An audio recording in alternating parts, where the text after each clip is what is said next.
जय हिंद बच्चों। आज की इस वीडियो में हम लोग मनोविज्ञान पाठ 4 के बचे हुए उपागमों के बारे में चर्चा करेंगे।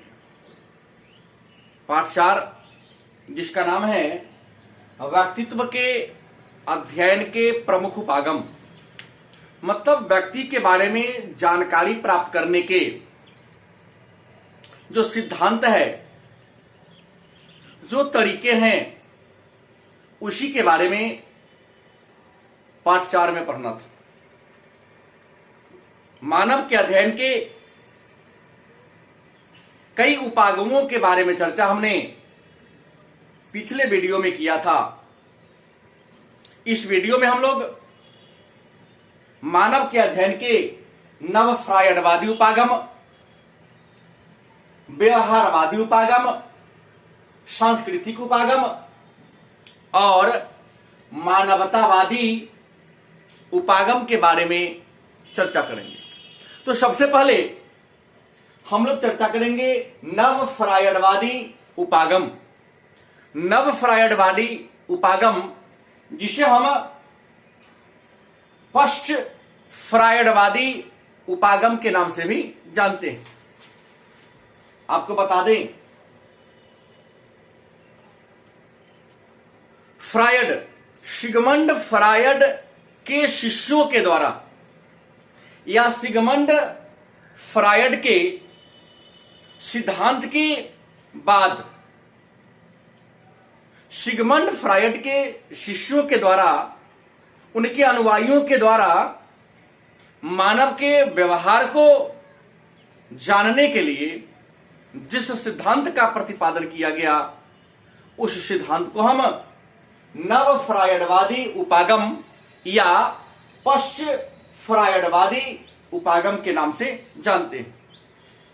मतलब नव फ्रायडवादी इसलिए कहा गया क्योंकि सिगमंड फ्रायड के बाद सिगमंड फ्रायड के शिष्यों के द्वारा इस सिद्धांत का प्रतिपादन किया गया।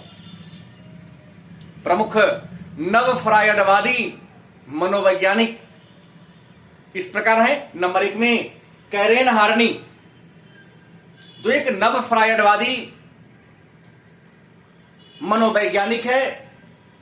कैरेन हार्नी ने व्यक्तित्व के अध्ययन के लिए आशावाद के सिद्धांत का प्रतिपादन किया था और अपने सिद्धांत में इन्होंने बताया था कि मनुष्य में उसके सफलता का मूल कारण उसकी आशावादिता की प्रकृति है। कैरेन हार्नी ने आशावाद के सिद्धांत का प्रतिपादन सिगमंड फ्रायड के सिद्धांत के विरुद्ध में किया, क्योंकि सिगमंड फ्रायड महिलाओं को नकारात्मक विचारधारा से प्रेरित बताया। उन्होंने कहा कि कुछ ऐसे वर्क है, कुछ ऐसे काम हैं जो महिलाओं के द्वारा संपादित कर पाना संभव नहीं। लेकिन कैरेन हार्नी मतलब पश्चिम फ्रायडवादी जो मनोवैज्ञानिक हुए, उन्होंने सिगमंड फ्रायड के सिद्धांतों की आलोचना किया और कहा कि लिंग के आधार पर कार्य का वर्गीकरण कर देना या किसी को हीन समझ लेना उचित नहीं। उसके बाद कार्ल युंग आए, तो कार्ल युंग भी नव फ्रायडवादी मनोवैज्ञानिक है जिन्होंने उद्देश्य एवं इच्छा के सिद्धांत का प्रतिपादन किया। कार्ल युंग ने कहा कि हर मनुष्य की एक इच्छा होती है, एक सिद्धांत होता है और हर व्यक्ति अपने उद्देश्य को, अपनी इच्छा को पूरा करने के लिए ही अपनी सारी ऊर्जा का प्रयोग करता है। उसके बाद एरिक फ्रॉम, जिन्होंने मानवीय जीवन के महत्व के बारे में चर्चा किया, बताया कि मानव एक विवेकशील प्राणी है, मानव एक सामाजिक प्राणी है, अतः मानवीय जीवन का मूल्य है, वैल्यू है, और मानव हमेशा अपने वैल्यू को, अपने मूल्य को बरकरार रखने के लिए, बनाए रखने के लिए किसी न किसी कार्य को, किसी न किसी क्रिया को संपादित करता है। उसके बाद अगला नव फ्रायडवादी विद्वान है अल्फ्रेड एडलर। अल्फ्रेड एडलर ने जीवन शैली एवं सामाजिक अभिरुचि का सिद्धांत पेश किया। जीवन शैली एवं सामाजिक अभिरुचि के सिद्धांत का प्रतिपादन किया। और अल्फ्रेड एडलर भी एक नव फ्रायडवादी मनोवैज्ञानिक है।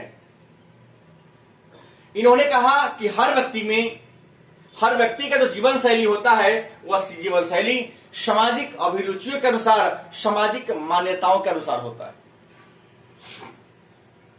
इन्होंने मतलब अल्फ्रेड एडलर ने अपने सिद्धांत में कहा कि किसी व्यक्ति को या किसी बालक को बचपन से ही अपर्याप्तता में जीने दिया जाए या शुरू से ही उसे हीनता की भावना से ग्रसित कर दिया जाए तो वह बच्चा या वह व्यक्ति आगे चलकर भी नकारात्मक विचारधारा से ग्रसित हो जाता है और हमेशा अपना विश्वास को, अपने धैर्य को, अपनी इच्छा शक्ति को कम आंकने लगता है। अल्फ्रेड एडलर ने इस नकारात्मक विचार को या अपर्याप्तता को हीन मनोग्रंथि के नाम से बुलाया। उसके बाद अगला जो नव फ्रायडवादी विद्वान है उनका नाम है एरिक एरिक्सन, जिन्होंने अनन्यता के खोज के सिद्धांत के बारे में चर्चा किया। एरिक एरिक्सन जो फ्राइड के विचार को ही मानने वाले थे, उनके शिष्यों के कड़ी में थे। इन्होंने कहा कि मनुष्य एक सामाजिक प्राणी है और मनुष्य का सबसे बड़ा गुण होता है कि वह अनन्यता मतलब अपनत्व की खोज में, अपनों की तलाश में हमेशा प्रयासरत रहता है। उसके बाद मानव के अध्ययन के जो अगला उपागम है उसे व्यवहारवादी उपागम कहते हैं।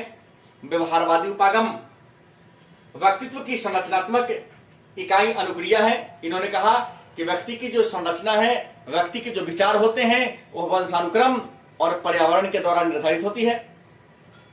उसके बाद सांस्कृतिक उपागम। सांस्कृतिक उपागम मानव के अध्ययन का वह उपागम है जो यह बताता है कि व्यक्ति नई परिस्थितियों व सांस्कृतिक पर्यावरण की विशेषताओं के संदर्भ में मानव की विशेषताओं का अध्ययन करता है। मतलब व्यक्तित्व के अध्ययन के सांस्कृतिक उपागम यह बताता है कि व्यक्ति का अध्ययन उसके सांस्कृतिक और सामाजिक परिवेश और सामाजिक विशेषताओं के आधार पर करना चाहिए, क्योंकि व्यक्ति जिस सामाजिक परिवेश में रहता है, जिस सामाजिक वातावरण में रहता है, व्यक्ति का विचार भी उसी प्रकार का होता है। और अंत में मानव के अध्ययन का जो उपागम है उसे मानवतावादी उपागम के नाम से जानते हैं। और मानव के अध्ययन के जो मानवतावादी उपागम है, मानवतावादी जो विधि है, इस विधि की खोज कार्ल रोजर्स ने किया था। मतलब मानव के अध्ययन के मानवतावादी उपागम के जनक, मानवतावादी उपागम के प्रतिपादक कार्ल रोजर्स हैं। और कार्ल रोजर्स ने अपना सिद्धांत सिगमंड फ्रायड के सिद्धांत के विरुद्ध में दिया था। कार्ल रोजर्स ने कहा था कि मानव का व्यवहार पूर्णतः गतिशील होता है और मानव जीवन के दो पक्ष होते हैं, पहला सार्थक एवं लक्ष्योन्मुख और दूसरा अनुकूल व आत्मसिद्धि वाला। मतलब मानव अपने जीवन में दो ही प्रकार के लक्ष्य लेके काम करता है।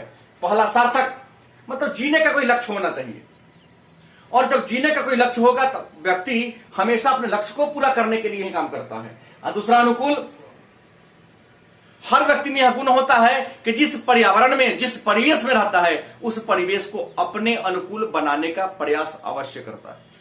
या तो अपने अनुकूल बनाने का प्रयास करता है, न तो आत्मसिद्धि के लिए, संतुष्टि प्राप्त करने के लिए अपने आप को ही उस इन्वायरमेंट के अनुसार, उस पर्यावरण के अनुसार ढाल लेता है। और ये जो मानवतावादी उपागम है, एक सकारात्मक विचारधारा पर, मतलब जिस पर्यावरण में रहो उसी पर्यावरण के अनुसार या तो स्वयं को ढाल लो या पर्यावरण को ही अपने अनुसार बना लो, विचारधारा पर आधारित है। इसलिए विद्वानों के अनुसार कार्ल रोजर्स के द्वारा दिया गया मानवतावादी उपागम एक सकारात्मक मानव जीवन के विचारधारा पर आधारित है। इसके अलावा कुछ अन्य मनोवैज्ञानिकों ने मानव के बारे में, मानवता के बारे में अध्ययन करने का सिद्धांत दिया। जैसे अब्राहम मैस्लो ने आत्मसिद्धि का सिद्धांत पेश किया, मतलब मानवता के अध्ययन के, मानव के गुणों के अध्ययन के आत्मसिद्धि का सिद्धांत अब्राहम मैस्लो ने दिया। उसके बाद शिवार्थी केंद्रित चिकित्सा, इसके जनक कार्ल रोजर्स हैं और मानव के सकारात्मक और आशावादी दृष्टिकोण का प्रतिपादन भी अब्राहम मैस्लो ने किया था। अंत में एक प्रश्न होता है कि स्वस्थ व्यक्ति किसे कहते हैं? स्वस्थ व्यक्ति कौन होता है या स्वस्थ व्यक्ति किसे कहते हैं? तो साधारण बोलचाल की भाषा में कहते हैं कि स्वस्थ व्यक्ति वह व्यक्ति होता है जिसके शरीर में किसी प्रकार का रोग ना हो, जिसके शरीर में किसी प्रकार का कष्ट ना हो। मतलब जो व्यक्ति शारीरिक मानसिक दृष्टिकोण से पूर्णतः स्वच्छ और स्वस्थ हो, उसे स्वस्थ मानव या निरोग मानव के नाम से जानते हैं। स्वस्थ व्यक्ति की पहचान क्या है? स्वस्थ व्यक्ति की विशेषता क्या है? तो स्वस्थ व्यक्ति की पहली विशेषता है कि स्वस्थ व्यक्ति हमेशा वर्तमान में जीता है। या भूत, न इसे भूत की याद आती है और न इसे भविष्य की चिंता होती है। दूसरा, स्वस्थ मानव वह है जिसके हाथ में उसका जीवन है। वह अपने जीवन को जैसा चाहे, जिधर मोड़ना चाहे उधर अपने जीवन को मोड़ लेता है। और स्वस्थ मानव की अगली विशेषता है, यह दुश्चिंता और बुरी चिंताओं पर ध्यान नहीं देता। समस्या आने पर समस्या से घबराता नहीं है, बल्कि समस्याओं का डटकर मुकाबला करता है। और अगली विशेषता है स्वस्थ मानव का, स्वस्थ मानव अगर ठान ले कि हमें अमुक ऊंचाई पर, अमुक बुलंदी को प्राप्त करना है, तो स्वस्थ मानव अपने जीवन के हर बुलंदी को प्राप्त कर सकता है। तो ये रहा आपका मनोविज्ञान मतलब साइकोलॉजी चैप्टर नंबर 4। धन्यवाद।